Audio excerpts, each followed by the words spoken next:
पावन सतगुरु ग्रंथ साहिब की हजूरी में सजी सवारी गुरु स्वरूप साध संगत जी, वाहिगुरू जी का खालसा वाहिगुरू जी की फतेह। गुरु सवारी साध संगत जी, वडभागी हो तुसी, महान शख्सियत, एक समय दे उगे विद्वान। आपां 150 पौने 200 साल पहला अपना ध्यान लै जाइए तो उन्हां दिनां जो सानू साडी कौम दे विद्वानां विचों नज़र आउंदे ने, उन्हां चों ज्ञानी दित सिंह जी, प्रोफैसर गुरमुख सिंह जी अते महान कोश के करता भाई नाभा जी, भाई कान सिंह जी नाभा। इन्हां विद्वानां ने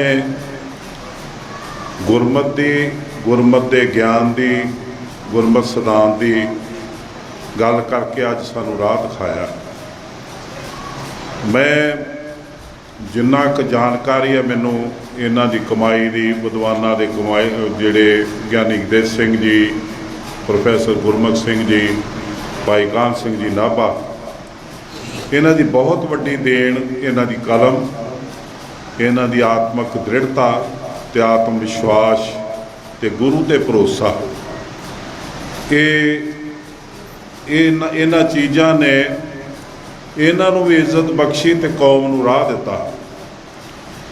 मैं स्टडी कीती जिहड़ी उस समय दी अज ना कंपेयर करके, असीं उस समय नूं अज ना कंपेयर करिए तो सानू साडियां प्रॉब्लमां साडी सिख कौम दे सामने या गुरमत के सामने या गुरु घर के सामने दो प्रॉब्लमां सेम नज़र आउंदियां। एक तां ज्ञानी दित सिंह जी के सामने जिहड़ी मुश्किल आई, जो उन्होंने अनुभव किया, जो गुरु साहब जी के मिशन के विरोध में आती सी, वो सी एक साडे गुरुद्वारियां ते काबज धड़ा जिहड़ा सनातनी सी, जिन्हां दा प्रभाव उदों दा अज तक देखण नूं मिलदा।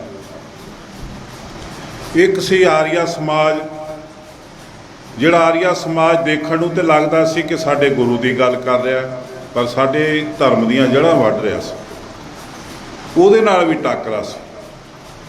तो आर्या समाज जिहड़ा उहदा जो मिशन से वो भी अज साडे सामने खड़ा, पर उदों ना आर्या समाज सी, अज ना उन्हां दा साडे प्रचारक ने।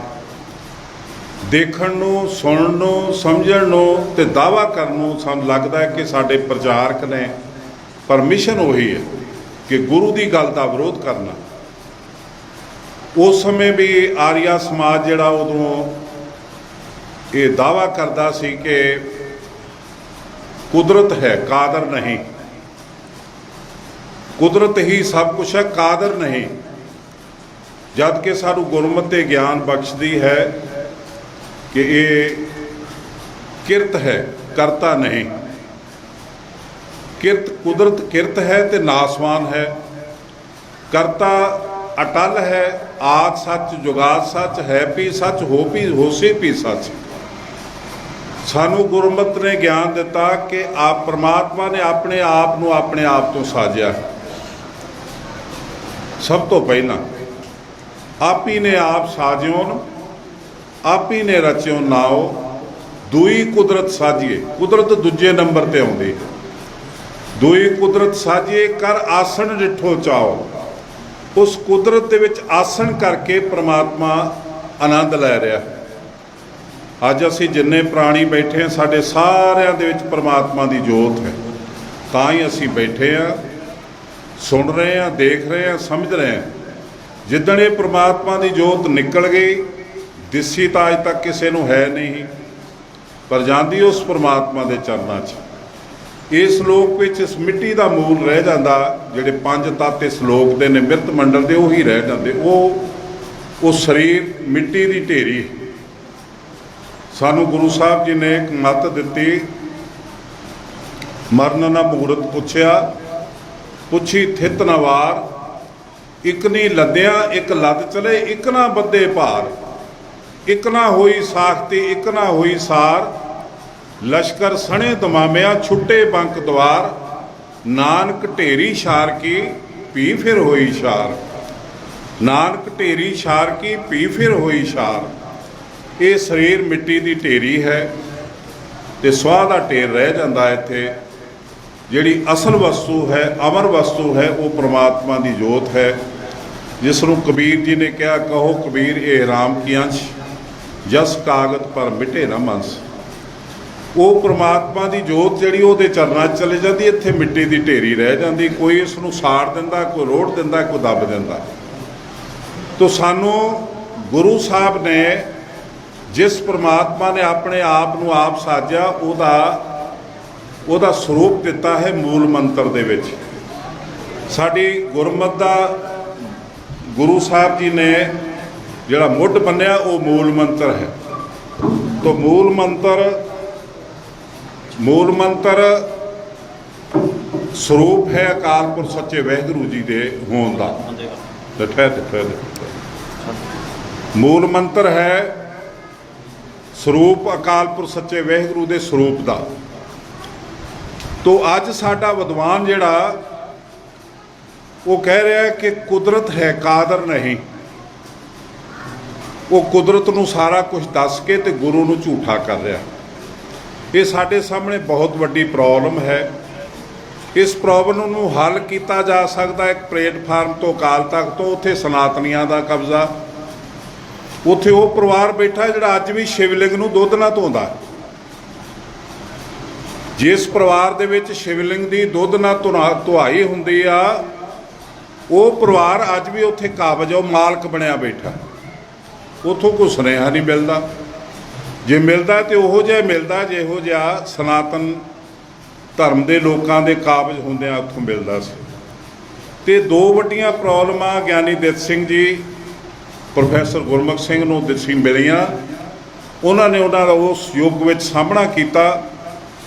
ਇਹਨਾਂ ਵਿਦਵਾਨਾਂ ਦੀ ਹਿੰਮਤ ਤੇ ਲਗਨ ਤੇ ਦੂਰਅੰਦੇਸ਼ੀ ਸੀ ਸਾਨੂੰ ਖਾਲਸਾ ਕਾਲਜ ਮਿਲਿਆ।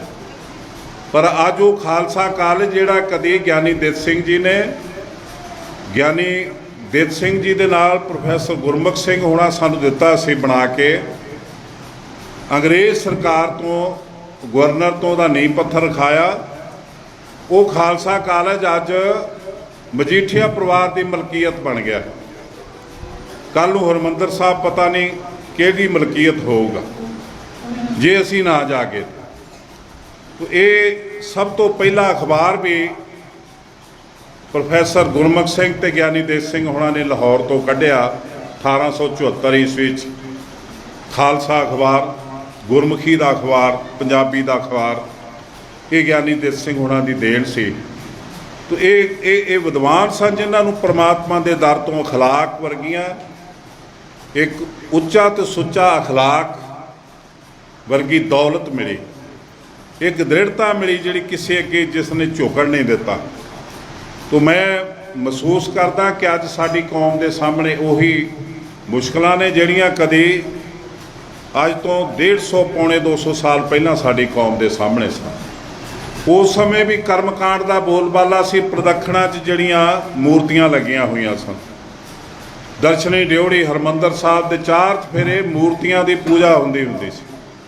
ਇਹ ਉਸ ਸਮੇਂ 1906 ਤੱਕ ਇਹਨਾਂ ਵਿਦਵਾਨਾਂ ਦੀ ਜਦੋਜਹਿਦ ਤੇ ਇਹਨਾਂ ਦੀ ਦ੍ਰਿੜਤਾ ਦੇ ਕਾਰਨ ਉਹ ਚੁੱਕੀਆਂ ਗਈਆਂ। ਉਹਦੀ ਬੜੀ ਵੱਡੀ ਕੀਮਤ ਅਦਾ ਕਰਨੀ ਪਈ ਮਹਾਨ ਕੋਸ਼ ਦੇ ਕਰਤਾ ਭਾਈ ਕਾਹਨ ਸਿੰਘ ਨਾਭਾ ਜੀ ਨੂੰ। ਉਹਨਾਂ ਦੀ ਨੌਕਰੀ ਹੀਰਾ ਸਿੰਘ ਜਿਹੜਾ ਰਾਜਾ ਸੀ ਉਹ ਖਾ ਗਿਆ। ਪਰ ਉਹ ਨੌਕਰੀ ਜਿਹੜੀ ਉਸਨੇ ਖਾਧੀ, ਇੱਕ ਦਿੱਕਤਾਂ ਆਈਆਂ। ਇਹੋ ਜਿਹੇ ਵਿਦਵਾਨਾਂ ਨੂੰ, ਇਹੋ ਜਿਹੇ ਸੱਚੇ ਪਰਮਾਤਮਾ ਦੇ ਭਗਤਾਂ ਨੂੰ ਜਿਨ੍ਹਾਂ ਦਾ ਗੁਰੂ ਦੇ ਨਾਲ ਅਟੁੱਟ ਪਿਆਰ ਤੇ ਵਿਸ਼ਵਾਸ ਤੇ ਇੱਕ ਕਮਿਟਮੈਂਟ ਆ, ਆਉਂਦੀਆਂ ਨੇ ਮੁਸ਼ਕਲਾਂ। ਭਾਈ ਕਾਹਨ ਸਿੰਘ ਨਾਭਾ ਨੂੰ ਵੀ ਮੁਸ਼ਕਲ ਆਈ ਮਾਇਆ ਦੀ ਜਦੋਂ ਨੌਕਰੀ ਚਲੇ ਗਈ। ਪਰ ਉਹਨਾਂ ਨੇ ਉਸ ਮੁਸ਼ਕਲ ਦੇ ਵਿੱਚ ਸਾਨੂੰ 14 ਸਾਲ ਲਾ ਕੇ ਇੱਕ ਮਹਾਨ ਕੋਸ਼ ਲਿਖ ਕੇ ਦਿੱਤਾ, ਜਿਹੜਾ ਅੱਜ ਗੁਰਮਤਿ ਦੀ ਡਿਕਸ਼ਨਰੀ ਹੈ, ਜਿਹੜੀ ਸਾਡੇ ਗਿਆਨੀਆਂ ਦੀ, ਜੇ ਕੋਈ ਗਿਆਨੀ ਬਣਨਾ ਚਾਹੁੰਦਾ ਹੋਵੇ, ਗਿਆਨ ਹਾਸਲ ਕਰਕੇ ਕੌਮ ਦਾ ਪ੍ਰਚਾਰ ਕਰਨਾ ਚਾਹੁੰਦਾ ਹੋਵੇ, ਤੇ ਉਹਨੂੰ ਸਭ ਤੋਂ ਪਹਿਲਾਂ ਮਹਾਨ ਕੋਸ਼ ਜਿਹੜਾ ਉਹਦਾ ਅਧਿਐਨ ਕਰਨਾ ਚਾਹੀਦਾ। ਪਰ ਮਹਾਨ ਕੋਸ਼ ਦਾ ਅਧਿਐਨ ਉਹੀ ਕਰ ਸਕਦਾ ਜਿਹਦਾ ਗੁਰਬਾਣੀ 'ਚ ਅਧਿਐਨ ਸਟੱਡੀ ਹੈ। ਜਿਹਦੀ ਦਸਮ ਗ੍ਰੰਥ ਤੇ ਸਟੱਡੀ ਹੈ, ਜਿਹਦੀ ਭਾਈ ਗੁਰਦਾਸ ਦੀਆਂ ਵਾਰਾਂ ਤੇ ਸਟੱਡੀ ਹੈ, ਜਿਹਦੀ ਕਵੀ ਸੰਤੋਖ ਸਿੰਘ ਨੇ ਦੀ ਰਚਨਾ ਤੇ ਸਟੱਡੀ ਆ, ਜਾਂ ਪ੍ਰਾਚੀਨ ਪੰਥ ਪ੍ਰਕਾਸ਼ ਦੇ ਉੱਤੇ ਸਟੱਡੀ ਹੈ, ਨਹੀਂ ਤੇ ਕਿਸੇ ਨੂੰ ਲੱਭਣਾ ਕੁਛ ਨਹੀਂ। ਤਾਂ ਮੈਂ ਮਹਿਸੂਸ ਕਰਦਾ ਕਿ ਅੱਜ ਸਾਨੂੰ ਲੋੜ ਆ, ਜਿਸ ਤਰ੍ਹਾਂ ਸਰਦਾਰ ਨਸੀਬ ਸਿੰਘ ਜੀ ਦੱਸ ਕੇ ਗਏ, ਕਿ ਅਸੀਂ ਗੁਰਮਤਿ ਦੀ ਸੇਵਾ ਲਈ ਅੱਗੇ ਆਈਏ। ਇਹ ਜਿਹੜਾ ਅਕਾਲ ਤਖਤ ਉੱਪਰ ਵੀ ਸਨਾਤਨੀ ਧਰਮ ਦਾ ਪ੍ਰਭਾਵ ਅੱਜ ਵੀ ਕਬੂਲ ਕੀਤਾ ਹੋਇਆ ਮਿਲਦਾ।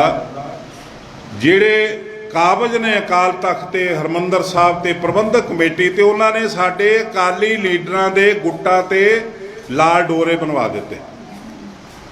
ਅੱਜ ਜਿੰਨੇ ਅਕਾਲੀ ਲੀਡਰ ਬਾਦਲ ਦਲੀਏ ਨੇ, ਉਹਨਾਂ ਦੇ ਗੁੱਟਾਂ ਤੇ ਤੁਹਾਨੂੰ ਲਾਲ ਡੋਰੇ ਮਿਲਣਗੇ ਤੇ ਹੱਥਾਂ 'ਚ ਛਾਪਾਂ ਮਿਲਣਗੀਆਂ ਸ਼ਗਨ ਬਸ਼ਗਨ ਦੀਆਂ। ਇਹ ਇੱਥੇ ਲਿਆ ਕੇ ਖੜਾ ਕਰਤਾ ਸਾਡੇ ਲੀਡਰ ਨੇ। ਅੱਜ ਪ੍ਰਬੰਧਕ ਕਮੇਟੀ 12 ਸਾਲ ਹੋ ਚੁੱਕੇ ਨੇ, ਇਲੈਕਸ਼ਨ ਨਹੀਂ ਹੋ ਰਹੇ। ਕਦੀ ਵਿਧਾਨ ਸਭਾ ਜਾਂ ਲੋਕ ਸਭਾ ਲਈ ਪੁੱਛਣਾ ਪਿਆ ਪੰਜਾਬ ਦੇ ਲੋਕਾਂ ਨੂੰ ਵੀ ਕਦੋਂ ਆਉਣਗੇ ਇਲੈਕਸ਼ਨ, ਜਾਂ ਸਰਕਾਰ ਨੂੰ ਕਿਸੇ ਦੀ ਇਜਾਜ਼ਤ ਲੈਣੀ ਪਈ, ਇੱਕ ਦਿਨ ਨਹੀਂ ਲੇਟ ਹੁੰਦੀ। ਪਰ ਪ੍ਰਬੰਧਕ ਕਮੇਟੀ 17 ਸਾਲ ਬਾਅਦ ਇਲੈਕਸ਼ਨ ਹੋ ਰਹੇ। ਕਿਉਂ ਹੋ ਰਹੇ ਨੇ? ਕਿ ਇਹ ਜਿਹੜੇ ਸਨਾਤਨ ਧਰਮ ਦੇ ਪੁਜਾਰੀ ਸਾਡੀ ਕੌਮ 'ਚ ਨੀਲਾ ਬੁਰਕਾ ਪਾ ਕੇ ਬੈਠੇ ਆ, ਉਹ ਉਹਨਾਂ ਦੀ ਇੱਛਾ ਮੁਤਾਬਕ ਜਦੋਂ ਉਹ ਚਾਹਣ ਉਦੋਂ ਇਲੈਕਸ਼ਨ ਹੁੰਦੇ। ਪਰ ਤੁਸੀਂ, ਤੁਹਾਡੀ ਵੋਟ ਦੀ ਕੀਮਤ ਆ, ਖਾਸ ਕਰਕੇ ਬੀਬੀਆਂ ਭੈਣਾਂ ਜਿਨ੍ਹਾਂ ਨੂੰ ਅੱਜ ਆਪਣਾ ਰੋਡ ਮਾਡਲ ਬਣਨਾ ਚਾਹੀਦਾ, ਮਾਈ ਭਾਗੋ ਨੂੰ। ਮਾਈ ਭਾਗੋ ਜਿਨਨੇ ਗੁਰੂ ਨੂੰ ਪਿੱਠ ਦਿਖਾਉਣ ਵਾਲੇ ਜਾਂ ਬਦਾਵਾ ਲਿਖ ਕੇ ਦੇਣ ਵਾਲਿਆਂ ਨੂੰ ਸ਼ਰਮਸਾਰ ਕਰਕੇ ਖਦਰਾਣੇ ਦੀ ਢਾਬ ਤੇ ਸ਼ਹੀਦ ਹੋਣ ਲਈ ਮਜਬੂਰ ਕੀਤਾ। ਮਾਈ ਭਾਗੋ ਦੀ ਹਿਸਟਰੀ, ਦਸਮ ਪਾਤਸ਼ਾਹ ਦੇ ਚਰਨਾਂ 'ਚ ਤੁਸੀਂ ਜਦੋਂ ਇੱਕ ਜ਼ਿੰਦਗੀ ਦੀ ਇੱਛਾ ਹੁੰਦੀ ਕਿ ਅਸੀਂ ਹਜ਼ੂਰ ਸਾਹਿਬ ਜਾ ਕੇ ਦਸਮ ਪਾਤਸ਼ਾਹ ਦੇ ਚਰਨਾਂ 'ਚ ਮੱਥਾ ਟੇਕਣਾ, ਉਹਦੇ ਨਾਲ ਮਾਈ ਭਾਗੋ ਨੂੰ ਟੇਕਦਾ ਸਿੱਖ। ਉੱਥੇ 24 ਘੰਟੇ 12 ਮਹੀਨੇ 13 ਦਿਨ ਅਖੰਡ ਪਾਠ ਹੁੰਦਾ ਰਹਿੰਦਾ। ਅਕਾਲ ਪੁਰਖ ਸੱਚੇ ਵਾਹਿਗੁਰੂ ਦੀ ਅਕਾਲੀ ਬਾਣੀ ਪੜ੍ਹੀ ਜਾਂਦੀ। ਕਿਉਂਕਿ ਉਸਨੇ ਆਪਣਾ ਫਰਜ਼ ਨਿਭਾਇਆ। ਮਾਈ ਭਾਗੋ ਦਾ ਪਰਿਵਾਰ ਸੀ ਗੁਰੂ ਹਰਗੋਬਿੰਦ ਪਾਤਸ਼ਾਹ ਜੀ ਦਾ ਸੇਵਕ। ਮਾਈ ਭਾਗੋ ਦੇ ਪਰਿਵਾਰ ਦੇ ਵਿੱਚ ਉਹਨਾਂ ਦੇ ਦਾਦਾ ਜੀ ਦੇ ਘਰ ਦੇ ਵਿੱਚ ਬੀਬੀ ਪੀਰੋ ਜੀ ਦਾ ਵਿਆਹ ਹੋਇਆ।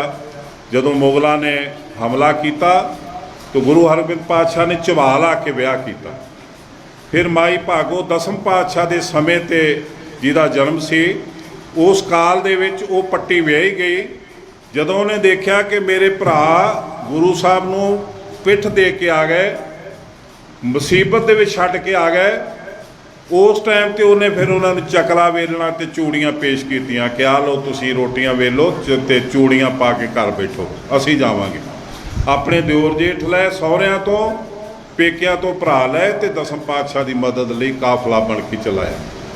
ਤੇ ਉਹ ਉੱਥੇ ਖਦਰਾਣੇ ਦੀ ਢਾਕ ਤੇ ਜਿਹੜੇ ਬਦਾਵਾ ਲਿਖ ਕੇ ਦੇ ਕੇ ਆਏ ਸੀ, ਤੋੜ ਆਏ ਸੀ ਗੁਰੂ ਗੋਬਿੰਦ ਸਿੰਘ ਜੀ ਨਾਲੋਂ, ਉਹ ਲੋਕਾਂ ਨੇ 20 ਹਜ਼ਾਰੀ 30 ਹਜ਼ਾਰੀ ਦੇ ਖਿਤਾਬ ਹਾਸਲ ਕੀਤੇ ਆਪਣੀ ਟੁੱਟੀ ਗੰਢੀ।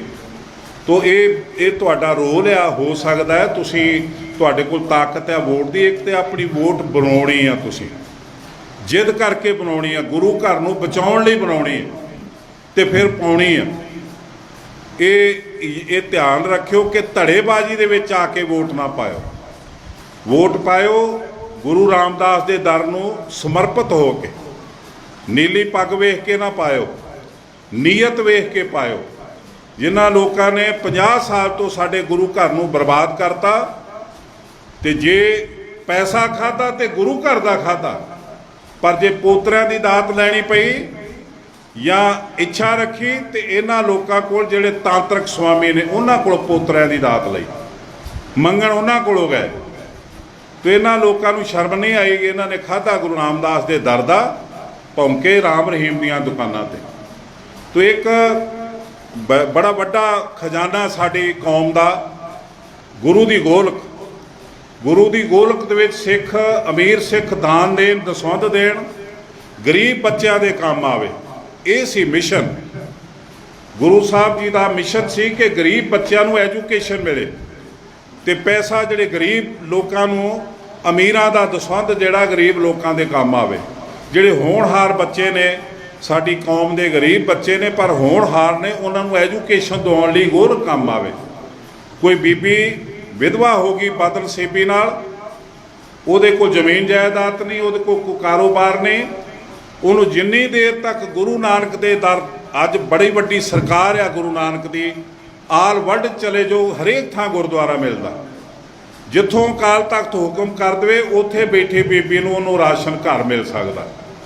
ਸਾਡੇ ਕੋਲ ਏਡਾ ਵੱਡਾ ਸਾਧਨ ਹੈ, ਪਰ ਸਾਡਾ ਬੇੜਾ ਗਰਕ ਕਰ ਦਿੱਤਾ। ਇੱਕ ਪਰਿਵਾਰ ਨੇ ਆਪਣਾ ਟੱਬਰ ਪਾਲਣ ਲਈ ਬਰਬਾਦ ਕਰਤਾ ਗੁਰੂ ਦੇ ਪਰਿਵਾਰ ਨੂੰ। ਗੁਰੂ ਸਾਹਿਬ ਤੇ ਕਹਿੰਦੇ ਸੁਖੀ ਬਸੇ ਮੋਰੋ ਪਰਿਵਾਰਾ। ਪਰਿਵਾਰ ਕਿਹੜਾ? ਸੇਵਕ ਸਿੱਖ ਸਭੇ ਕਰਤਾਰਾ। ਕਰਤਾ ਪੁਰਖ ਦਾ ਜਿਹੜਾ ਸੇਵਕ ਹੈ ਉਹ ਮੇਰਾ ਪਰਿਵਾਰ ਹੈ। ਤੋ ਪੰਥ ਵਸੇ ਮੈਂ ਉਜੜਾ ਬਨ ਚਾਓ ਕਨੇਰਾ। ਇੱਛਾ ਕੀ ਕਿ ਮੇਰਾ ਪਰਿਵਾਰ ਭਾਵੇਂ ਉਜੜ ਜਾਵੇ ਪਰ ਪੰਥ ਵਸਦਾ ਰਹੇ। ਅੱਜ ਸਾਡੇ ਲੀਡਰ ਦੀ ਇੱਛਾ ਹੈ ਕਿ ਮੇਰਾ ਪਰਿਵਾਰ ਤੇ ਮੇਰੇ ਰਿਸ਼ਤੇਦਾਰ ਤੇ ਮੇਰੇ ਕੁੜਮ ਜਿਉਂਦੇ ਰਹਿਣ, ਜਾਇਦਾਦਾਂ ਦੇ ਅਸੀਂ ਗੁਰੂ ਘਰ ਦੀਆਂ ਦੇ ਮਾਲਕ ਬਣ ਜਾਈਏ ਤੇ ਕੌਮ ਸਾਡੀ ਕੰਮੀ ਬਣ ਜਾਏ। ਇਹਨਾਂ ਗਰੀਬਾਂ ਦੇ ਪੁੱਤ ਇਹ ਰਾਜਨੀਤੀ ਦੀ ਭੱਠੀ 'ਚ ਪਵਾ ਕੇ ਤੇ ਮਰਵਾ ਦਿਓ ਤੇ ਰਾਜ ਲੈ ਲਓ, ਤੇ ਰਾਜ ਕਰਕੇ ਅੱਜ ਕਿਸ ਤਰ੍ਹਾਂ ਮੂੰਹ ਦੇ ਮੂੰਹ ਬੇਸ਼ਰਮਾਂ ਦੀ ਤਰ੍ਹਾਂ ਕੌਮ ਦਾ ਮੂੰਹ ਮੂੰਹ ਕਰਕੇ ਤੇ ਆਪ ਅੰਦਰ ਵੜਿਆ ਬੈਠਾ। ਬੜੇ ਦਿਨਾਂ ਬਾਅਦ ਅੱਜ ਸ਼ਕਲ ਦਿਖਾਈ ਇਹ ਕਹਿ ਕੇ ਕਿ ਅਕਾਲੀ ਦਲ ਨੇ ਬੜੀ ਵੱਡੀ ਕੁਰਬਾਨੀ ਕੀਤੀ, ਕਾਂਗਰਸ ਸਾਡੀ ਦੁਸ਼ਮਣ। ਕਾਂਗਰਸ ਵੀ ਦੁਸ਼ਮਣ ਆ, ਸੱਚ ਆ। ਅਕਾਲੀ ਦਲ ਦੀ ਕੁਰਬਾਨੀ ਬੜੀ ਵੱਡੀ, ਇਹ ਵੀ ਸੱਚ ਆ, ਪਰ ਤੇਰੀ ਤੇ ਤੇਰੇ ਪਰਿਵਾਰ ਦੀ ਕੀ ਕੁਰਬਾਨੀ ਇਹ ਦੱਸ। ਤੂੰ ਮਰਵਾਤਾ ਪਾਣੀਆਂ ਦੇ ਮਸਲਿਆਂ ਤੇ ਕੌਮ ਨੂੰ, ਪਾਣੀ ਤੂੰ ਆਪ ਦੇ ਕੇ ਗਿਆ। ਅੱਜ 16 ਤੋਂ ਜਾ ਰਿਹਾ ਹਰਿਆਣੇ ਨੂੰ ਪਾਣੀ, ਨਹਿਰ ਦੇ ਬੰਨੇ ਉੱਚੇ ਕਰਵਾ ਕੇ ਪਾਣੀ ਦੇ ਰਿਹਾ 16 ਤੋਂ, ਤੇ ਸਾਨੂੰ ਉੱਲੂ ਬਣਾ ਰਿਹਾ। ਕਹਿੰਦਾ ਕੁਰਬਾਨੀ ਬੜੀ ਵੱਡੀ ਕੀਤੀ, ਗਾਂ ਵੀ ਕਰੂੰਗਾ। ਤੁਸੀਂ ਤੇ ਰਿਜ਼ਾਈਨ ਨਹੀਂ ਕਰ ਸਕਦੇ ਕਿਸੇ ਸੀਟ ਤੋਂ, ਤੁਸੀਂ ਕੀ ਕੁਰਬਾਨੀ ਕਰੋਗੇ? ਸਰੀਰ ਕਿਵੇਂ ਤਿਆਗੋਗੇ? ਪ੍ਰਬੰਧਕ ਕਮੇਟੀ ਦਾ ਬੇੜਾ ਗਰਕ ਕਰਤਾ ਅਕਾਲੀ ਦਲ ਨੇ, ਕੁਰਬਾਨੀਆਂ ਦੇ ਕੇ ਬਣਾਈ, ਪਰ ਬੇੜਾ ਗਰਕ ਕਿਹਨੇ ਕੀਤਾ? ਇਸ ਬਾਦਲ ਦੇ ਲਾਣੇ ਨੇ। ਚੰਡੀਗੜ੍ਹ ਦੇ ਗਿਆ ਸੈਂਟਰ ਸਰਕਾਰ ਨੂੰ, ਅਦਾਰੇ ਚੰਡੀਗੜ੍ਹ ਤੋਂ ਆ ਗਏ ਮੋਹਾਲੀ 'ਚ ਸਾਰੇ, ਤੇ ਉੱਥੇ ਜਿਹੜੇ ਪ੍ਰਵਾਸੀ ਲੋਕ ਸੀ ਉਹਨਾਂ ਨੂੰ ਮਲਟੀ ਸਟੋਰੀ ਬਣਾ ਕੇ ਹਾਊਸ ਦਿੱਤੇ ਸੈਂਟਰ ਸਰਕਾਰ ਨੇ। ਇਹ ਚੁੱਪੀ ਧਾਰ ਕੇ ਬੈਠਾ ਰਿਹਾ। 60% ਪੰਜਾਬੀਆਂ ਦੀਆਂ ਨੌਕਰੀਆਂ ਸੀ ਚੰਡੀਗੜ੍ਹ 'ਚ, ਅੱਜ 1% ਨਹੀਂ ਮਿਲਦੀ। ਹਰਿਆਣੇ ਨੂੰ 60% ਜਾ ਰਹੀਆਂ। ਇਹਦਾ ਕਦੀ ਮੂੰਹ ਨਹੀਂ ਖੁੱਲ੍ਹਾ, ਤੇ ਇਹ ਕਹਿੰਦਾ ਮੈਂ ਲੜਦਾ ਰਿਹਾ, ਮੈਂ ਸ਼ਹੀਦ। ਦੇਖੋ ਝੂਠ ਬੋਲਣ ਵਾਲੇ ਦੀ ਅੱਤ ਹੁੰਦੀ ਆ ਕੋਈ। ਇਹ ਤੇ ਇਹਦਾ ਝੂਠ ਤੇ ਬੜਾ ਮੰਨਿਆ ਪਰ ਤੁਸੀਂ ਹੁਣ ਦੇਖੋ, ਹੁਣ ਜਿਹੜੇ ਇਹਦੇ ਗਾਂ ਪਿਆਦੇ ਨੇ ਉਹ ਵੀ ਝੂਠ ਬੋਲ ਰਹੇ ਨੇ, ਤੇ ਝੂਠ ਬੋਲਣ ਦੇ ਵਿੱਚ ਇਸ ਤਰ੍ਹਾਂ ਅੱਗੇ ਇੱਕ ਦੂਸਰੇ ਤੋਂ ਅੱਗੇ ਨਿਕਲ ਰਹੇ ਨੇ ਜਿਵੇਂ ਉਹਨਾਂ ਨੂੰ ਪਤਾ ਹੋਵੇ ਕਿ ਨਵੰਬਰ 'ਚ ਉਸੇ ਨੂੰ ਪ੍ਰਧਾਨਗੀ ਮਿਲਣੀ ਜਿਹੜਾ ਸਭ ਤੋਂ ਵੱਡਾ ਝੂਠ ਬੋਲੂਗਾ। ਕੱਲ੍ਹ ਦੀਆਂ ਗੱਲਾਂ ਨੇ, ਗੁਰੂ ਗ੍ਰੰਥ ਸਾਹਿਬ ਦੇ ਸਰੂਪ ਨਹੀਂ ਲੱਭ ਰਹੇ ਸਾਨੂੰ। ਤੇ ਪ੍ਰਧਾਨ ਹੋਵੇ ਪ੍ਰਬੰਧਕ ਕਮੇਟੀ ਦਾ, ਵਾਈਸ ਪ੍ਰਧਾਨ ਰਜਿੰਦਰ ਸਿੰਘ ਮਹਿਤਾ, ਉਹ ਬਿਆਨ ਦੇ ਰਿਹਾ ਜੀ ਇਹ ਰੋਪ ਲਾਉਣ ਵਾਲੇ ਝੂਠ ਬੋਲ ਰਹੇ ਨੇ, ਕਿਤੇ ਕੁਛ ਨਹੀਂ ਹੈਗਾ। ਅੱਜ ਤੁਹਾਡਾ ਜਥੇਦਾਰ ਕਹਿਣ ਡਿਆ 200 ਤੇ 328 ਸਰੂਪ ਨਹੀਂ ਮਿਲ ਰਹੇ, ਸਾਨੂੰ ਦੱਸੋ ਕੀ ਕਹਿੰਦੇ, ਕੀ ਕਹੂਗਾ ਹੁਣ ਮਹਿਤਾ? ਇਹ ਕੱਲ ਤੱਕ ਕਹਿੰਦਾ ਸੀਗਾ 5 ਸਰੂਪ ਸਿਰਫ ਨਸ਼ਟ ਹੋਏ ਜਿਹੜੇ ਗੋਇੰਦਵਾਲ ਸੰਸਕਾਰੇ ਗਏ। ਅੱਜ ਇਹਨਾਂ ਦੀ ਬਿਠਾਈ ਕਮੇਟੀ ਨੇ ਦੱਸ ਦਿੱਤਾ ਕਿ 80 ਸਰੂਪ ਗਏ। 80 ਸਰੂਪ ਜਿਹੜੇ ਨੇ ਉਹ 20 ਸਰੂਪ ਇੱਕ ਬੈੱਡ ਤੇ ਰੱਖੇ ਜਾਂਦੇ ਨੇ, ਇੱਕ ਚੰਦੋਆ। 2 ਬੈੱਡ ਜਿਹੜੇ ਪਲੰਗ ਸੀਗੇ ਉਹ ਨਾਲ ਨਸ਼ਟ ਹੋਏ, ਤੇ 20 ਤੇ 20 5 ਬੈੱਡ ਨਸ਼ਟ ਹੋਏ, ਤੇ ਨਾਲ 5 ਬੱਸਾਂ 'ਚ ਸਰੂਪ ਗਏ ਗੋਇੰਦਵਾਲ। ਉਹਨਾਂ ਦੇ ਖਰਚੇ ਪਏ ਹੋਏ ਨੇ, ਉਹਨਾਂ ਦੇ ਖਰਚੇ ਪਏ ਨੇ, ਤੇ ਖਰਚੇ ਪਾਏ ਨੇ ਜਿਹੜਾ ਚੀਫ ਸੈਕਟਰੀ ਆ। ਅੱਜ ਉਹ ਕਹਿੰਦੇ ਜੀ ਇਹ ਤੇ 3-4 ਸੀਗੇ, 4-5 ਸੀਗੇ ਸਰੂਪ, ਤੋਂ 80 ਸਰੂਪ ਚੋਰੀ ਸੰਸਕਾਰੇ ਗੋਇੰਦਵਾਲ। ਕਿਉਂ ਚੋਰੀ ਕਰ ਰਹੇ ਹੋ? ਗੁਰੂ ਗ੍ਰੰਥ ਸਾਹਿਬ ਦੀ ਬੇਹੁਰਮਤੀ ਹੋ ਰਹੀ ਆ, ਤੁਸੀਂ ਕਰ ਰਹੇ ਹੋ ਤੇ ਉਹਨੂੰ ਲੁਕਾ ਰਹੇ ਹੋ, ਤੇ ਫਿਰ ਝੂਠ ਬੋਲ ਰਹੇ ਹੋ। ਤੇ ਫਿਰ ਅੱਜ ਦੱਸੋ, ਅੱਜ ਤੁਸੀਂ ਆਪ ਕਹਿ ਰਹੇ ਹੋ ਕਿ ਇਹ 80 ਸਰੂਪ ਸਨ ਜਿਹੜੇ ਨਸ਼ਟ ਹੋਏ, ਜਿਨ੍ਹਾਂ ਨੂੰ ਚੋਰੀ ਜਾ ਕੇ ਸੰਸਕਾਰਿਆ। 5 ਬੱਸਾਂ ਗਈਆਂ, 5 ਬੈੱਡ ਖਰਾਬ ਹੋਏ, ਚੰਦੋਏ ਖਰਾਬ ਹੋਏ ਤੇ ਜਿਹੜੇ ਜਿਨ੍ਹਾਂ ਦਾ ਖਰਚੇ ਤੁਸੀਂ ਕਮੇਟੀ 'ਚ ਪਾਏ ਤੇ ਬਾਹਰ ਝੂਠ ਬੋਲੀ ਜਾ ਰਿਹਾ ਕਿ ਹੋਇਆ ਕੁਛ ਨਹੀਂ ਜੀ। ਮੈਂ ਦੁਹਾਈ ਦੇ ਰਿਹਾ ਕਈਆਂ ਦਿਨਾਂ ਤੋਂ ਇਹ ਜਥੇਦਾਰ ਨੂੰ ਤੇ ਪ੍ਰਧਾਨ ਨੂੰ ਤੇ ਇਸ ਚੀਫ ਸੈਕਟਰੀ ਨੂੰ ਕਿ ਸੱਚ ਬੋਲੋ, ਕੋਈ ਸੱਚ ਬੋਲ ਕੇ ਦੱਸ ਦਿਓ ਇਹ ਤੁਹਾਨੂੰ ਕਿਸ ਦਾ ਆਰਡਰ ਸੀ ਗੁਰੂ ਗ੍ਰੰਥ ਸਾਹਿਬ ਦਾ ਇੰਨਾ ਵੱਡਾ ਅਲਾਟ ਦਾਨ ਕਰਨ ਦੇਣ ਦਾ, ਤੇ ਕਿਹਦੇ ਕੋਲ ਭੇਜੇ, ਕਿਹੜੇ ਡੇਰੇ 'ਚ ਭੇਜੇ, ਸਾਨੂੰ ਦੱਸੋ। ਫਿਰ ਇੱਕ ਸਰੂਪ ਛਾਪਰੇ ਨੇ ਕੈਨੇਡਾ 'ਚ, ਉਹ ਫੜੇ ਗਏ ਤੇ ਪਹਿਲਾਂ ਕਹਿੰਦੇ ਜੀ ਸਾਨੂੰ ਪਤਾ ਹੀ ਨਹੀਂ। ਜਥੇਦਾਰ ਅਕਾਲ ਤਖਤ ਤੋਂ ਖੋਣ ਵਾਲਾ ਉੱਥੇ ਨੋਟਿਸ ਭੇਜ ਰਿਹਾ ਕਿ ਸਾਨੂੰ ਦੱਸਿਆ ਜਾਵੇ ਕਿ ਤੁਸੀਂ ਸਰੂਪ ਕਿਵੇਂ ਛਾਪੇ। ਤੇ ਮੈਂ ਇਹਨੂੰ ਕਹਿ ਰਿਹਾ ਜਥੇਦਾਰਾ ਪਹਿਲਾਂ ਕਮੇਟੀ ਨੂੰ ਪੁੱਛ ਇਹ ਜਿਹੜੀ ਕੰਪਿਊਟਰ ਫਾਈਲ ਕਿਸਨੇ ਦਿੱਤੀ, ਉੱਥੇ ਕੰਪਿਊਟਰ ਫਾਈਲ ਕਿਸਨੇ ਚੋਰੀ ਕਰਕੇ ਕੈਨੇਡਾ ਭੇਜੀ ਇਹ ਪੁੱਛ। ਪਰ ਹੁਣ 15 ਦਿਨਾਂ ਬਾਅਦ ਹੁਣ ਕਮੇਟੀ ਨੂੰ ਕਿਹਾ ਜੀ ਮੈਨੂੰ ਦੱਸਿਆ ਜਾਵੇ ਫਿਲਮ ਕਿਹਨੇ ਚੋਰੀ ਕਰਕੇ ਦਿੱਤੀ, ਕੰਪਿਊਟਰ ਫਾਈਲ ਕਿਹਨੇ ਚੋਰੀ ਕਰਕੇ ਦਿੱਤੀ। ਹਾਲੇ ਵੀ ਇਹ ਨਹੀਂ ਕਹਿੰਦਾ ਕਿ ਇਹਦੀ ਰਿਪੋਰਟ ਲਿਖਾਈ ਜਾਵੇ, ਇਹ ਕਿਸੇ ਏਜੰਸੀ ਨੂੰ ਦਿੱਤੀ ਜਾਵੇ, ਇਹਦੀ ਰਿਪੋਰਟ ਲਿਖਾ ਕੇ ਕੇਸ ਕਿਸੇ ਏਜੰਸੀ ਨੂੰ ਦਿਓ ਤਾਂ ਕਿ ਸਾਨੂੰ ਪਤਾ ਲੱਗ ਸਕੇ ਇੰਨੀ ਵੱਡੀ ਮਾਤਰਾ ਸਰੂਪ ਕਿੱਥੇ ਗਏ, ਸਾਨੂੰ ਕਿਸ ਹਾਲਾਤ 'ਚੋਂ ਬਰਾਮਦ ਹੋਣਗੇ। ਜਦੋਂ ਹੋਣਗੇ ਉਦੋਂ ਅਸੀਂ ਮੂੰਹ ਦਿਖਾਉਣ ਜੋਗੇ ਰਹਾਂਗੇ ਕਿ ਨਹੀਂ। ਇਹ ਅੱਜ ਦੀ ਤਰੀਕ ਦੇ ਵਿੱਚ ਅਸੀਂ ਮਹਿਸੂਸ ਕਰਦੇ ਕਿ ਸਾਨੂੰ ਅੱਜ ਹੋਣਾ ਨਹੀਂ ਸੀ ਚਾਹੀਦਾ ਦੁਨੀਆ ਤੋਂ, ਪਹਿਲਾਂ ਮਰ ਜਾਂਦੇ ਤੇ ਇਹ ਬਾਅਦ 'ਚ ਕਰਦੇ ਫਿਰ ਠੀਕ ਸੀ। ਪਰ ਅੱਜ ਇਹ ਜਿੰਨਾ ਝੂਠ ਤੇ ਕੁਫਰ ਤੋਲਦਾ ਪਿਆ ਇਹ ਪਰਿਵਾਰ, ਜਿਹਨੇ ਸਾਰੀ ਕੌਮ ਦੇ ਗੁੱਟਾਂ ਤੇ ਲਾਲ ਡੋਰੇ ਬਣਵਾਤੇ ਤੇ ਹੱਥਾਂ 'ਚ ਸ਼ਗਨ ਦੀਆਂ ਅੰਗੂਠੀਆਂ ਪਵਾਤੀਆਂ ਤੇ ਸ਼ਿਵਲਿੰਗ ਦਾ ਇਸ਼ਨਾਨ ਦੁੱਧ ਨਾਲ ਕਰਾਉਣਾ ਸ਼ੁਰੂ ਕਰਤਾ।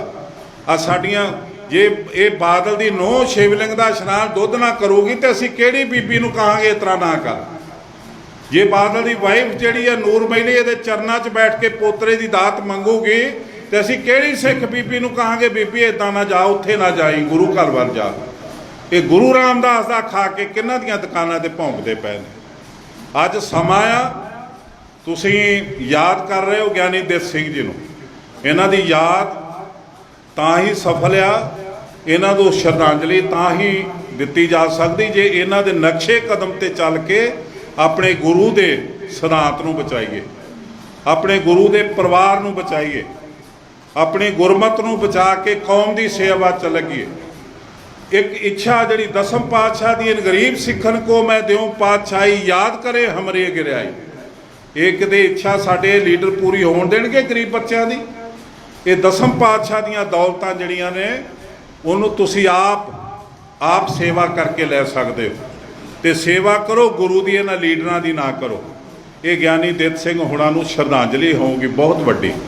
ਇਹ ਜਿਹੜੇ 2 ਸਦੀਆਂ ਪਹਿਲਾਂ ਦੇ ਵਿਦਵਾਨ ਹੋਏ ਨੇ ਸਾਡੇ, ਇਹਨਾਂ ਨੇ ਸਾਨੂੰ ਬਹੁਤ ਕੁਛ ਦਿੱਤਾ, ਅਸੀਂ ਕਦਰ ਨਹੀਂ ਪਾਈ। ਕਦਰ ਅੱਜ ਵੀ ਨਹੀਂ ਪੈ ਰਹੀ। ਕਦਰ ਅਸੀਂ ਗੁਰੂ ਦੀ ਨਾ ਪਾਈ, ਕਦਰ ਅਸੀਂ ਬਾਬਾ ਬੰਦਾ ਸਿੰਘ ਬਹਾਦਰ ਦੀ ਨਾ ਪਾਈ। ਜਿਸ ਬੰਦਾ ਸਿੰਘ ਬਹਾਦਰ ਨੇ ਇੱਕ ਸਾਨੂੰ ਮਜ਼ਲੂਮਾਂ ਨੂੰ ਛੋਟੀ ਜੀ ਬਚੁੰਗੜੀ ਜੀ ਕੌਮ ਤੋਂ ਕੌਮੀ ਰੁਤਬਾ ਦਵਾਇਆ, ਰਾਜ ਕਰਨ ਦੀ ਰੀਤ ਸਿਖਾਈ। ਸਾਡਾ ਪਹਿਲਾ ਬਾਦਸ਼ਾਹ ਜਿਹਦਾ 4 ਸਾਲ ਦਾ ਬੱਚਾ ਖੋਹ ਕੇ ਦਾਈ ਕੋਲੋਂ ਜਲਾਦਾਂ ਨੇ ਪੇਟ ਚਾਕ ਕਰਕੇ ਜਥੇਦਾਰ ਦੇ ਮੂੰਹ 'ਚ ਉਹਦਾ ਕਲੇਜਾ ਤੁੰਨਿਆ, ਅਸੀਂ ਉਸ ਬੰਦੇ ਦੀ ਕਦਰ ਨਹੀਂ ਪਾਈ। ਅਸੀਂ ਆਪ ਉਹਦੇ ਟੁਕੜੇ ਕਰਵਾਏ ਤੇ ਉਹਦੇ ਇਵਜ ਦੇ ਵਿੱਚ ਜਿਹੜੇ ਇਨਾਮ ਮਿਲੇ ਸੀ ਉਹ ਖਾ ਕੇ ਹਰਾਮ ਕੀਤੇ ਤੇ ਆਪਣੇ ਆਪ ਨੂੰ ਕੌਮੀ ਜਥੇਦਾਰ ਖਵਾਇਆ। ਅੱਜ ਵੀ ਉਹੀ ਹਸ਼ਰ ਹੋ ਰਿਹਾ ਸਾਡੀ ਕੌਮ ਦਾ। ਜਾਗੋ, ਇਸ ਗਫਲਤ ਦੀ ਨੀਂਦ 'ਚੋਂ ਜਾਗੋ। ਦਸਮ ਪਾਤਸ਼ਾਹ ਦੇ ਸਮੇਂ ਵੀ ਇਹ ਲੋਕ ਸਨ, ਜਦੋਂ ਉਹਨਾਂ ਨੇ ਅੰਮ੍ਰਿਤਪਾਨ ਕਰਾਉਣ ਲੱਗੇ ਤੇ ਸੀਸ ਦੀ ਮੰਗ ਕੀਤੀ ਤੇ ਭੱਜਣ ਲੱਗ ਗਏ ਘਰਾਂ ਨੂੰ ਕਿ ਇਹ ਦਸਮ ਪਾਤਸ਼ਾਹ ਸਿਰ ਵੱਢਣ ਲੱਗ ਗਏ, ਇੱਥੇ ਕੀ ਲੈਣਾ। ਭਾਈ ਜੈਤਾ ਜੀ ਨੇ ਭਾਈ ਜੈਤਾ ਜੀ ਵੀ ਬੜੇ ਵਿਦਵਾਨ ਸਨ, ਉਹ ਕਲਮ ਦੇ ਧਨੀ ਸਨ, ਕਵੀ ਸਨ। ਉਹਨਾਂ ਨੇ ਸਵਈਏ ਲਿਖੇ ਨੇ, ਅੱਖੀਂ ਦੇਖਿਆ ਹਾਲ ਲਿਖਿਆ। ਉਹ ਕਹਿੰਦੇ ਨੇ ਕਿ ਗੁਰੂ ਗੋਬਿੰਦ ਸਿੰਘ ਜੀ ਜਰੀ ਦਾ ਸੂਟ ਪਾ ਕੇ ਤੇ ਜਦੋਂ ਤੇਗ ਦੇ ਵਿੱਚੋਂ ਤੇਗ ਖਿੱਚੀ ਮਿਆਨ ਦੇ ਵਿੱਚੋਂ ਧੂ ਕਿਰਪਾਨ ਖੋੜ ਤੇ ਬਾਹਰ ਸਤਿਗੁਰ ਮੁਖ ਤੇ ਐਸ ਅਲਾਇਓ ਕੋ ਸਿੱਖ ਹੋਏ ਤੋ ਦੀਜੇ ਸੀਸ ਮੋਹਿ ਅਬ ਹੀ ਫਰਮਾਇਓ। कोई सिख होवे तो मैनू सीस देवे, मैनू चाहिदा। तो उदों एक सिख उठिया, दोए कर जोर उठ्यो एक सेवक, बेनती करे हरख मनायो, दीन दयाल कृपा के सागर, मम सिर को निज लेखे पायो। वो चले गया। गुरु साहब ने बांह फड़ के ते लै गए तंबू च। तंबू च जदों बाहर आए तो खून दे नाल लिबड़ी हुई श्री साहब लहरा के, पुन दीवान में ऐसो चारा अवर एक कोई शीस लगायो। उन्हें एक सिख कही कर जोड़े, सतगुर सेव मोहे ए पायो। फिर दूजा तैयार हो गया। पर भाई जैता जी लिखते, मैं जदों वेख्या दीवान दे विच उत्थे की हौली हौली भज्जण लग पे, धीरे धीरे निकसन लागे, जे सिख काचा नाम तरायो। कच्चे सिख भज्जण लग पे। किछ किछ बैठ रहे हो न गमने, किव गुर घर में मान रहायो। कुछ बैठे रहे भज्जे नहीं, पर सोचते रहे कि किसी तरह गुरु घर च मान भी मिलिया रहे ते सिर भी बचा रहे। पर भाई जैता जी निगाह मारी, किछ पूरे प्रेमी पद पंकज, वो कहते कुछ चरना दे भौरे अजे बैठे सी, जिहड़े ਡੀਕ रहे सी, बैठ रहे हो नहीं बारी आयो। तो फिर आवाज़ नहीं मारी गुरु साहब ने, होर छेवीं आवाज़ नहीं पई। तो गुरु साहब ने 5 सिखां नूं तंबू च लिजा के, सिंह सजा के जदों स्टेज ते लिआंदा, ते तेज ललाट निहार ਸਿੰਘਨ के, सिख दुचित्ते अत खुणसायो। जदों उन्हां दा तप तेज देखिया, फिर खुणस खाण लग गए सारे। फिर संगत दे विच हो गई, सानू पता हुंदा असीं चले जांदे। फिर इदां सोचण लग पे। पर भाई जैता जी ने बड़ा सोहना एक एग्जाम्पल दिता, एक दृष्टांत दिता। दहजाम का जेता तेज हुतो, गुरु गोबिंद सिंह दे पंथ सजायो। 10 जामियां दा तेज दे के दसम पातशाह ने 5 प्यारे साजे। 5 प्यारे जिहड़े अज बादल दे 5 प्यारे अखाउंदे ने, जिहड़े अज बादल दे हुक्म नाल राम रहीम नूं क्लीन चिट दिंदे ने कोठी च आके, जिहड़े बादल दे हुक्म नाल क्लीन चिट वापस ले लैंदे ने, ਉਹ 5 ਪਿਆਰੇ ਕਦੀ ਦਸਮ ਪਾਤਸ਼ਾਹ ਨੇ ਸਾਜੇ ਸੀ ਪਾਤਸ਼ਾਹੀ ਦੇਣ ਲਈ। ਉਹ ਕਦੀ ਦੇ ਸਾਜੇ ਸੀ 10 ਪਾਤਸ਼ਾਹੀਆਂ ਦਾ ਤਪ ਤੇਜ ਦੇ ਕੇ। ਭਾਈ ਜੈਤਾ ਜੀ ਲਿਖਦੇ, ਦਹਿਜਾਮ ਕਾ ਜੇਤਾ ਤੇਜ ਹੋ ਤੋ, ਗੁਰੂ ਗੋਬਿੰਦ ਸਿੰਘ ਦੇ ਪੰਥ ਸਜਾਇਓ। ਦਹਿ ਜੋਤਨ ਕੀ ਪ੍ਰਭ ਜੋਤ ਲਿਓ, ਔਰ ਪੰਥੇ ਜੀਵਨ ਜੋਤ ਜਗਾਇਓ।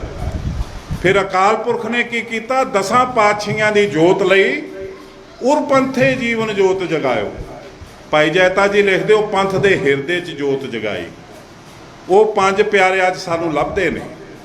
ਜਿਹੜੇ 5 ਪਿਆਰਿਆਂ 'ਚੋਂ ਦਸਮ ਪਾਤਸ਼ਾਹ ਨੇ ਫਰਮਾਇਆ ਸੀ ਕਿ ਮੇਰੇ ਦਰਸ਼ਨ ਹੋਣਗੇ, ਉਹਨਾਂ 5 ਪਿਆਰੇ, ਉਹ 5 ਪਿਆਰੇ ਅੱਜ ਸਾਨੂੰ ਲੱਭਦੇ ਨੇ। ਉਹਨਾਂ ਥਾਂ 'ਤੇ ਕਾਪੀ ਕਰਕੇ ਬਾਦਲ ਨੇ 5 ਪਿਆਰੇ ਬਿਠਾਤੇ ਅਕਾਲ ਤਖ਼ਤ 'ਤੇ, ਜਿਨ੍ਹਾਂ 'ਚੋਂ ਬਾਦਲ ਦੇ ਹੀ ਦਰਸ਼ਨ ਹੁੰਦੇ ਨੇ। ਜਦੋਂ ਹੁਕਮ ਕਰਦੇ, ਬਾਦਲ ਦੀ ਨੀਅਤ ਹੀ ਪ੍ਰਗਟ ਹੁੰਦੀ ਆ, ਕਿਤੇ ਪੰਥ ਨਹੀਂ ਪ੍ਰਗਟ ਹੁੰਦਾ। ਇਹ ਸ਼੍ਰੇਣੀ ਨੂੰ, ਇਸ ਪ੍ਰਣਾਲੀ ਨੂੰ, ਇਸ ਪੰਥ ਨੂੰ ਪ੍ਰਗਟ ਕਰ ਲਓ, ਦਸਮ ਪਾਤਸ਼ਾਹ ਦੇ ਦਰਸ਼ਨ ਤੁਹਾਨੂੰ ਹੋਣਗੇ।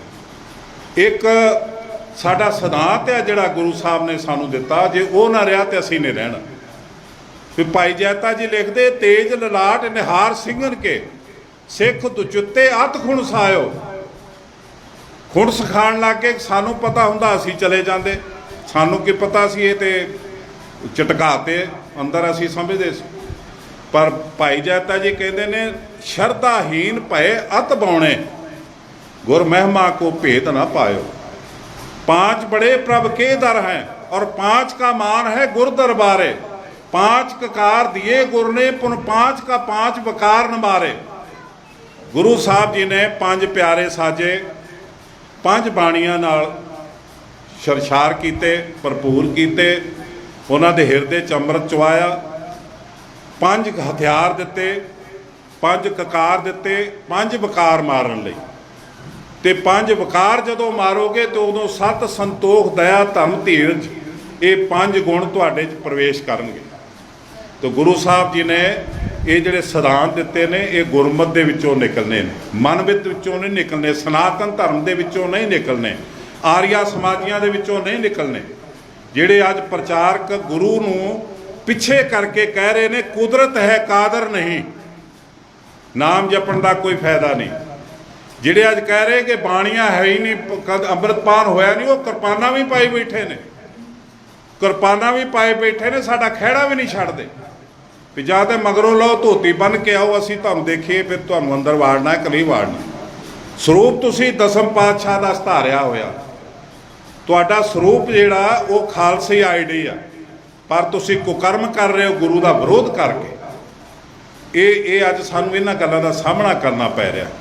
ਅਸੀਂ ਅੱਜ ਇਹੋ ਜਿਹੇ ਪ੍ਰਚਾਰਕ ਨੂੰ ਤੇ ਸਨਾਤਨ ਜਿਹੜੇ ਲੋਕ ਬੈਠੇ ਹੋਏ ਨੇ, ਜਿਹੜੇ ਅੱਜ ਵੀ ਦੁੱਧ ਦੇ ਇਸ਼ਨਾਨ 'ਚ ਆਪਣਾ ਧਰਮ ਸਮਝਦੇ ਨੇ, ਉਹਨਾਂ ਲੋਕਾਂ ਨੂੰ ਇਹ ਗੁਰੂ ਘਰ 'ਚੋਂ ਬਾਹਰ ਕਰਕੇ ਇਸ ਪੰਥ ਪ੍ਰਣਾਲੀ ਨੂੰ ਉਜਾਗਰ ਕਰ ਸਕਦੇ, ਤਾਂ ਸਾਡੇ ਗਰੀਬ ਬੱਚੇ ਜਿਹੜੇ ਉਹਨਾਂ ਨੂੰ ਐਜੂਕੇਸ਼ਨ ਮਿਲ ਸਕਦੀ ਗੁਰੂ ਦੀ ਗੋਲਕ 'ਚ, ਤਾਂ ਕਿਸੇ ਗਰੀਬ ਬੀਬੀ ਦਾ ਆਸਰਾ ਬਣ ਸਕਦਾ ਗੁਰੂ ਘਰ, ਤਾਂ ਹੀ ਸਾਨੂੰ ਉੱਥੇ ਕਮਰਾ ਮਿਲ ਸਕਦਾ ਰਾਤ ਰਹਿਣ ਨੂੰ ਦਰਸ਼ਨ ਕਰਨ ਗਿਆ, ਤਾਂ ਹੀ ਸਾਡੇ ਗਰੀਬ ਕਿਸੇ ਸਿੱਖ ਦਾ ਇਲਾਜ ਹੋ ਸਕਦਾ ਗੁਰੂ ਘਰ 'ਚ ਫਰੀ। ਤਾਂ ਅਸੀਂ ਸਾਡੀ ਕੌਮ, ਸਾਡਾ ਧਰਮ, ਦਸਮ ਪਾਤਸ਼ਾਹ ਨੇ 250 ਸਾਲ ਲਾ ਕੇ ਜੱਦੋ ਜਹਿਦ ਕਰਕੇ ਆਪਣੇ ਬੱਚਿਆਂ ਦੇ ਸਰੀਰ ਦਾਨ ਦੇ ਕੇ, ਗੁਰਪਿਤਾ ਦਾ ਸਰੀਰ ਦਾਨ ਦੇ ਕੇ, ਮਾਤਾ ਦਾ ਸਰੀਰ ਦਾਨ ਦੇ ਕੇ, ਭੂਆ ਦੇ ਪੁੱਤ ਦਾਨ ਦੇ ਕੇ ਫਿਰ ਇਹ ਸਾਨੂੰ ਧਰਮ ਦਿੱਤਾ। ਇਹਦੀ ਅਸੀਂ ਕਦਰ ਕਰੀਏ। ਇਹ ਬਹੁਤ ਵੱਡੀ ਸ਼ਰਧਾਂਜਲੀ ਹੋਊਗੀ ਗਿਆਨੀ ਦਿੱਤ ਸਿੰਘ ਜੀ ਨੂੰ। ਪ੍ਰਮਾਤਮਾ ਕਿਰਪਾ ਕਰੇ ਤੁਸੀਂ ਲੰਬੇ ਸਮੇਂ ਤੋਂ ਇਹ ਉਹਨਾਂ ਦੀ ਯਾਦ ਵਿੱਚ ਜੁੜਦੇ ਆ ਰਹੇ ਹੋ। ਹਰੇਕ ਸਾਲ ਇਹ ਇਕੱਠ ਵੱਡਾ ਕਰੋ। ਉਹਨਾਂ ਦੀ ਜਿਹੜੀ ਮਿਹਨਤ ਸੀ, ਜਿਹੜੀ ਉਹਨਾਂ ਦੀ ਲਗਨ ਸੀ, ਜਿਹੜੀ ਉਹਨਾਂ ਦੀ ਦ੍ਰਿੜਤਾ ਸੀ, ਜਿਹੜਾ ਉਹਨਾਂ ਦਾ ਅਖਲਾਕ ਵਾਲਾ ਜੀਵਨ ਸੀ, ਜਿਹੜਾ ਗੁਰੂ ਨੂੰ ਸਮਰਪਿਤ ਜੀਵਨ ਸੀ, ਉਹਨੂੰ ਪ੍ਰਗਟ ਕਰੋ ਤਾਂ ਕਿ ਉਹਨਾਂ ਤੋਂ ਕੋਈ ਹਾਸਲ ਕਰ ਸਕੀਏ। ਇਹ ਗੁਰੂ ਸਾਹਿਬ ਦਾ ਹੁਕਮ ਹੈ ਕਿ ਕੋਈ ਬਿਰਲੇ ਹੁੰਦੇ ਨੇ, ਹੈਨ ਬਿਰਲੇ ਨਾਹੀ ਕਣੇ, ਫੈਲ ਫੱਕੜ ਸੰਸਾਰ।